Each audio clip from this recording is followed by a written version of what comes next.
Hey, so the BBC released this documentary, Searching for Kanye West. It's 36 minutes. I had a few people on Twitter ask me what I thought about it. A few others asked me if it was any good. So I wanted to go segment by segment through the documentary and talk about if there was any new information, what this documentary adds to the conversation, and I guess overall why I thought it was ultimately lacking in what it discussed or showed or revealed. So we'll get into that, but first I wanted to go over a few pieces of Kanye news briefly as I can at least. So the first was that Kylie Jenner cleared up some potential confusion regarding Kanye and Travis Scott.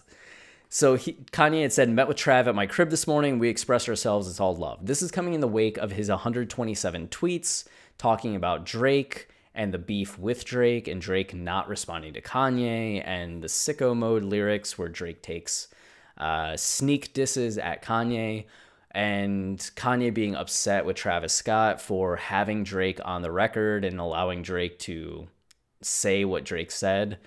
And one of the lines that had come up was checks over stripes, Nike over Adidas, right?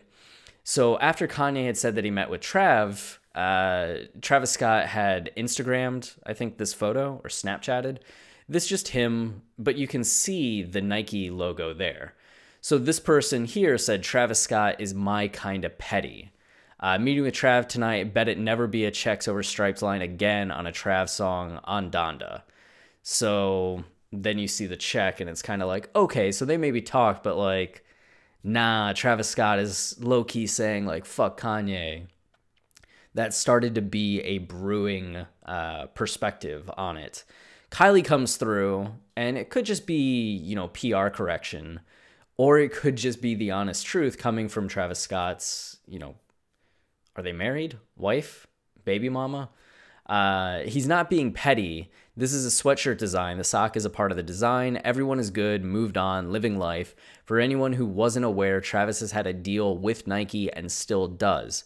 Point is, it's all been talked out. It's only positive energy. And I could imagine Kanye not knowing that Travis had a deal with Nike. And in that way, it's just like, yeah, he should rep Nike, right? Just maybe not let Drake talk shit about Kanye stuff. So I don't think that this is any kind of big deal, but wanted to just bring it up because if you hear somebody being like, nah, Travis Scott's still upset with Kanye, you can shut it down. I think you can shut that down. I thought this was all sorts of petty. So Drake has extra security outside of his home in Kanye West's neighborhood amid feuds, that source. Granted, people has gotten worse over the years.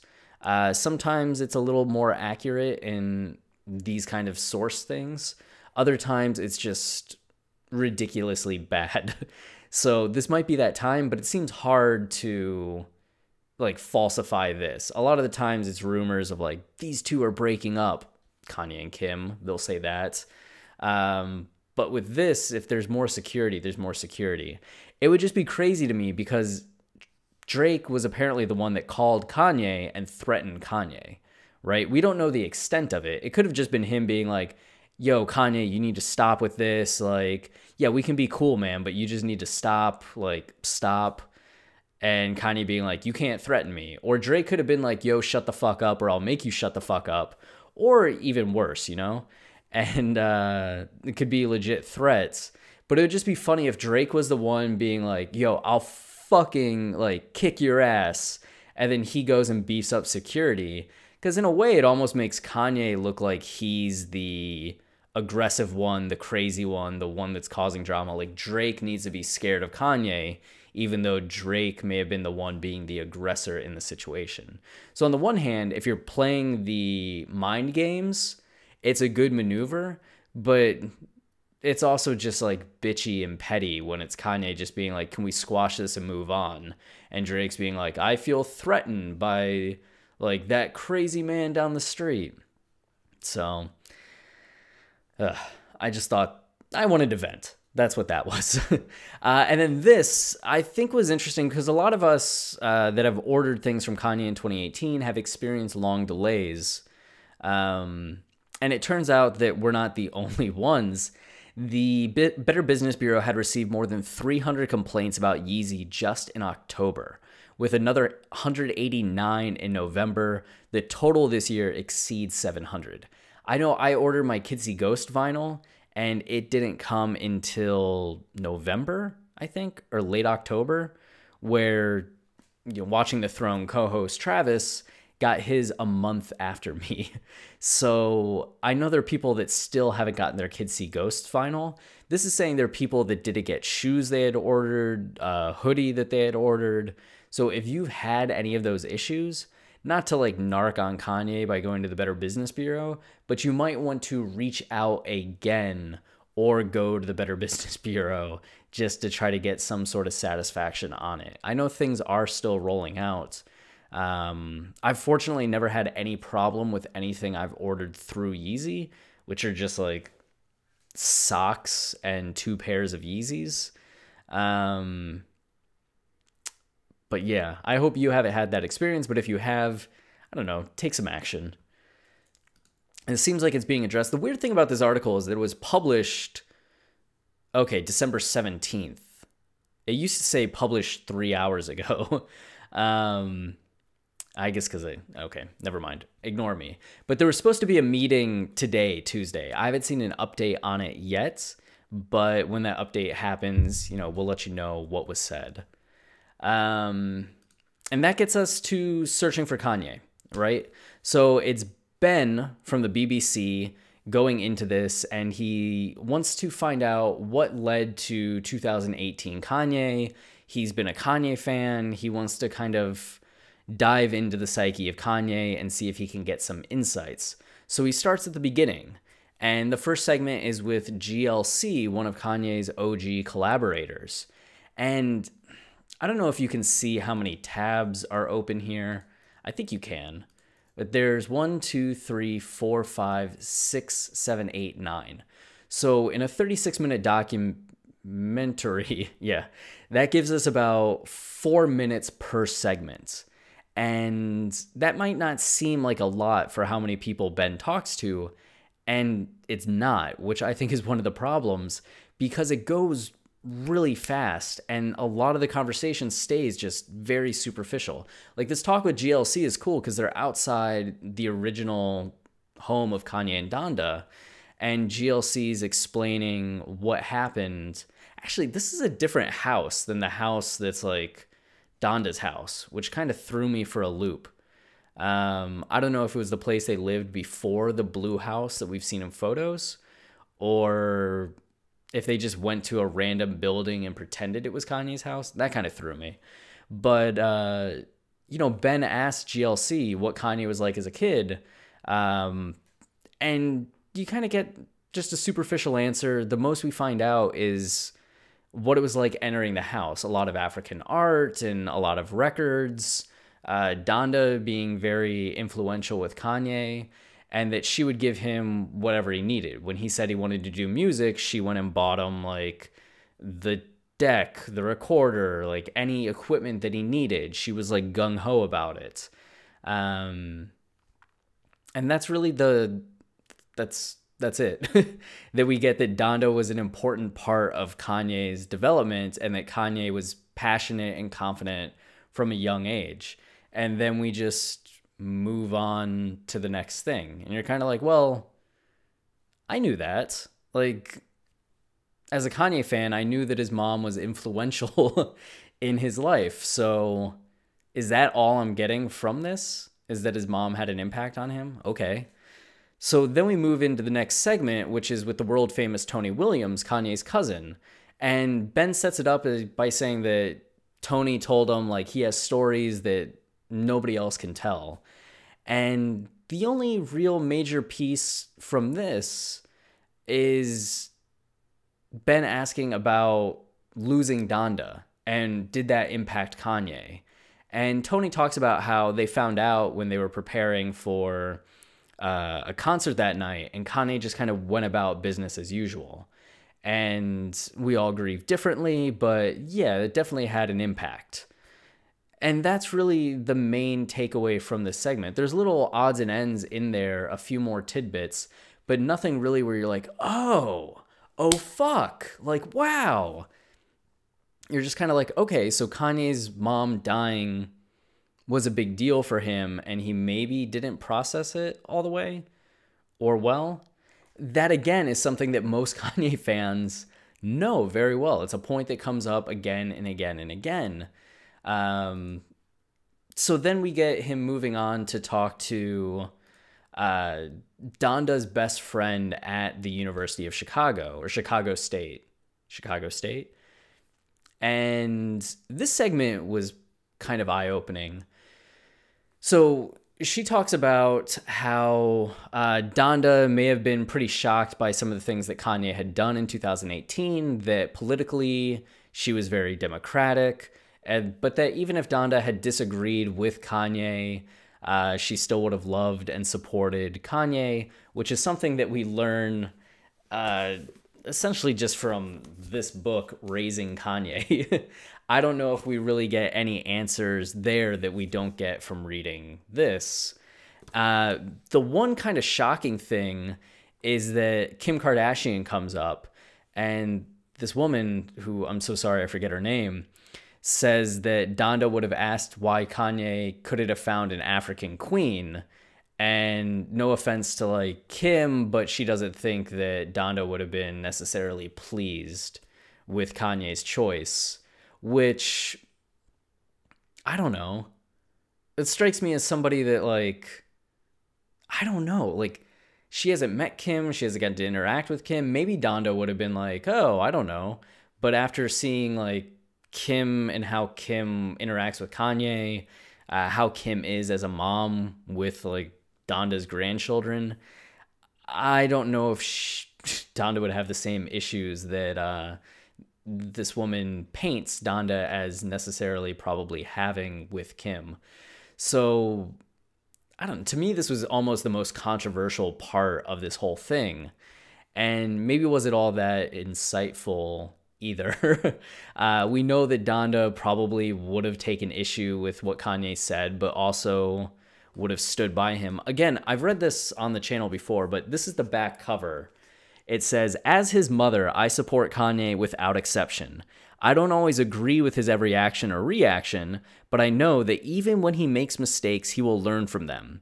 He is the kind of person who learns and grows from every experience. He overcomes every challenging situation. In the end, he becomes a better person. I think that summarizes it pretty well. So we go from her to meeting with Candice Owens. And there's a bit of a segment about the history of Candice Owens, Kanye's history with Candice Owens. We see Candice Owens talking at her inaugural Blexit interview, or Blexit event, announcing it and holding up like the merch and the hats and saying, my dear friend Kanye West designed these and he so wishes he could be here tonight. Which wasn't true, we found out shortly after. You can tell Ben thinks that Candice is full of shit, which she is, mind you. I think Candice is very smart, but also just really, really doing what she can to get as much money as she can, rather than being like authentic in her beliefs. She was very liberal before she got called out for making a doxing list. And when all these liberal people were like, yo, what you're doing is like a doxing list where you want to like organize information about online trolls and reveal their information so then people can like threaten to stop them. She did not take that well and suddenly became a conservative pundit and rose up and now talks conservative. So I don't know, it seems like a political mercenary to me, but I have a lot of strong issues on Candice Owens. I'm sorry. But you can tell Ben like just thinks it's bullshit. At one point, Candice says something about like racism isn't a problem anymore. And Ben's like, when did racism end in America? And she's like, with the Civil Rights Act. And he's like, okay. And challenges her again later. And he actually asked her at one point, like, do you think Kanye has a mental illness? And Candice just ends the interview, which, to be fair, how he phrased the question was kind of like, really? But Kanye has talked about it. He's brought it up. He brought it up on Ye in the album there. So again, it felt like something where Candice was being a little bit disingenuous with how she reacted to it. But this is just kind of a shit show of a segment. You really just get to see what kind of bullshit artist Candice Owens is, but don't really get much insight into Kanye, because whatever insight she could provide, there was just a gnat that tried to fly into my mouth, is tainted by the fact that she is such a conniving person that you can't take anything she says about Kanye. I think I swallowed the gnat. Without a grain of salt. I'm disgusting. I'm sorry. So then Ben goes and talks with John Monopoly, and John had worked with Kanye, managed Kanye back in the earliest days. So he has some insights on Kanye from then to now, and Monopoly provides just like a very like reasonable point of view on Kanye, and is just kind of says like Kanye means well, right? Like, and he's always been this kind of guy. He's always gotten excited. He's jumped up on tables. Like, there's not much that's different, and like he'll be okay. And we then move into the studio, John's studio, where this guy Reno is, who's a producer. And Reno talks about celebrity and celebrity life and how that shit kind of weighs on you and warps you and puts all this pressure on you, and how it frames everything that you say and do. So both John and Reno take very, I think, compassionate points of view on Kanye. And despite not necessarily agreeing with everything that Kanye has said or done, they kind of view it as not a big deal and are more just like, yeah, there's some shit, but it's going to be okay. Kanye's cool. This to me felt like the most informative part of searching for Kanye West, but still comes off to me as, I don't know, not deep enough. Like, this should have been a 10-minute segment to me, where we're getting multiple questions and really getting some analysis and some of their thoughts. And it's just a few minutes before we move on to, oh God, Amara Enya. Amara Enya. So you do get some of the concept that like not everybody thinks what Kanye did was this heinous, horrendous thing. There's some people that have the compassion for the situation, understand he meant better than how it came out. Then you move into Amara Enya, and it's very brief here too. It sets up that Kanye had donated to her politically after having his meeting with Trump, and that she's progressive in Chicago, and that Chance the Rapper supports her. And she talks a little bit about how on the phone call, her and Kanye talked about all these kind of progressive things, and that the Trump stuff didn't come up, which is something that not a lot of people, it's something that she had talked about before. And there are other articles and interviews where she talks about Kanye, where she provides way more information than what we get here. And at one point, Ben goes up to Chance the Rapper and asks Chance if he can talk with him for the documentary, and Chance just shuts it down, which kind of funny that it's like the BBC, and even the guy from the BBC can't get this interview from Chance on the spot. And then the dude's trying to contact Kanye and can't get that to happen either. So he ends up going to Chicago and going to the factory that Kanye was saying that he was maybe purchasing in the south side of Chicago. And there's somebody there that says that they have an NDA and they can't talk about it. He checks out the Yeezy or the Adidas jobs website and sees that Yeezy is hiring for positions in Chicago. So it looks like that Kanye has purchased the property and is moving forward with Yeezy like headquarters or manufacturing headquartered in Chicago. So that's a thing. And it just reminded me that I completely missed a segment. So there's 10 segments, which means that they're less than 4 minutes total between each one. But it's going to the American Academy of the Arts in Chicago, where Kanye was in school for like 6 months, a semester or something, before he dropped out and went to University of Chicago for like a year before he dropped out again. He actually dropped out of college twice, but it's the guy that's now the chair of the school and who taught Kanye when Kanye was a student. So you get some insights from this guy about Kanye taking his art very seriously, being very good, how he dressed and still had this like style back then, and that Kanye was very motivated and then like dropped the fuck out. But that when Kanye had tweeted that he wants to teach a class at the university, the dude flew out and had like an hour and 15-minute meeting with Kanye, and that he's been texting with Kanye a little bit, and that Kanye seems very engaged. So that was cool to see too. But I don't know if it really added anything to the concept of searching for Kanye and explaining Kanye in 2018. So then you just get this, which shows that Kanye's making moves on the manufacturing. And then Ben goes back to talk with GLC, hoping to get more information.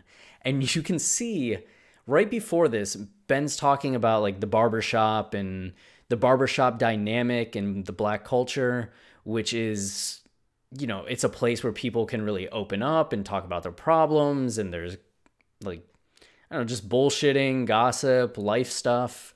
And Ben tries to get GLC to open up about Kanye by saying like, what would you say to Kanye if he was in the chair here? You know, and GLC's like, if I was cutting his hair? Ben's like, yeah, hoping for some like deeper thing. And GLC's just like, I'm not putting any like colors in your hair, which just refers to the fact that Kanye's been like blonde yay, pink yay, swirl hair color yay.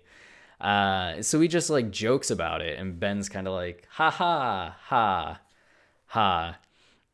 He'd been trying to get hold of Kanye and didn't get any real assistance in that matter of getting to interview Kanye for this. And that's really it. You don't get any more information from the documentary. It doesn't really go into any kind of backstory about where 2018 came from Kanye. It doesn't go over any of Kanye's major talking points and where those could have come from. Like, are these things he's been talking about? Are these the things that have risen up over time? Have we seen these comments talked about anyway in the past? It doesn't really point to anything that's going on with Kanye now deeper than what we've seen from just social media or Team Kanye Daily or random articles kind of ruminating on Kanye. So I think it's interesting just in the fact that you get to see some people talk about Kanye and maybe share these tidbits that you might not have heard before. But in terms of like a BBC documentary on Kanye West, it feels like something that they did and then tried to make the best of because they didn't get a lot of the information that they wanted or needed. I don't know. So in terms of like essays on Kanye, documentaries on Kanye, not near the top for me. It feels like a swing and a miss. But I think if you're somebody that doesn't know a lot about Kanye, this would provide kind of an overview of context that like, oh, maybe Kanye's not the monster I thought he was. Because a lot of people that don't have the context or information do think that. But if you're somebody that's watching this channel, you probably have context and information. So something like this documentary isn't going to do much to broaden your knowledge base on what's going on with Kanye. So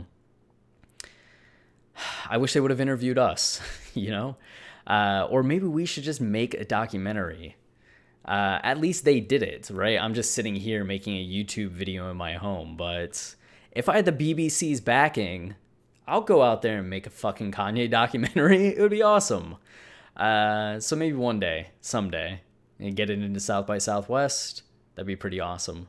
But if you have any questions about searching for Kanye that you want me to answer, any other details, thoughts, concerns, go ahead and leave them below. If you want to support this channel and help with its growth, the easiest and simplest way is just to like and subscribe, as that lets YouTube know that this is content that people are enjoying, and then they share it with more people, and we get more advertising and get a little bit more money. Not much, but it would be nice. You know, I get like $1 per video right now, which is still better than zero. I think I'm going to be doing a bit of a series on the Kanye album covers and explaining some of the elements on the album covers. So look forward to that. If you have any other suggestions for content you want me to do, whether it's an essay, whether it's talking about news, a song, anything like that, go ahead and leave it below or tweet it to us at Kanye Podcast on Twitter, and I'll be happy to go over that. I hope you all have a great Christmas and New Year's. I'll be talking to you before then, but if this is the only video you watch until then, I hope it's great for you. Talk soon.